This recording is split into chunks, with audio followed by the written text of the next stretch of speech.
என்னடி சோகமா இருக்க? இன்னைக்கு உன் புருஷன் கறி வாங்கி கொடுக்கலையா? ஞாயிற்றுக்கிழமை வந்தாதான் என் புருஷனுக்கு ஞானம் வரும், எந்த உயிரி திங்க கூடாதுன்னு. கஞ்சப்பைய இப்படிதான் வார வாரம் வீட்டை ஏமாத்திட்டு இருக்கானா? பிரச்சனை அது இல்லடி, அப்புறம் என் மாமியாருக்கு வயித்து வலி வரும்போதெல்லாம் எனக்கும் வருது. உன் புருஷன் சோத்துல ஏதாவது கலக்குறானா? அவ்வளோ தைரியம்லாம் அவருக்கு இல்லடி.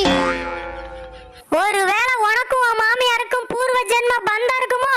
ஒரு மண்ணும் கிடையாது. அவங்களுக்கு வயிற்று வலி வரும்போதெல்லாம் இவளுக்கு சிரிச்சு சிரிச்சு வயிற்று வலிக்குது. சிரிக்கும் போது அவ வாயில ஆட்டா முழிக்க அள்ளி போடுறா.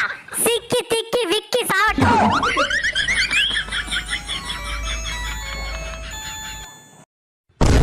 ஐயோ, எங்க அம்மாவுக்கு மறுபடியும் வயிற்று வலி வந்துச்சுடா. ஆடு புழுக்க போட்டுச்சு. நேரம் நல்லா இருக்குடா. அத்தாடி.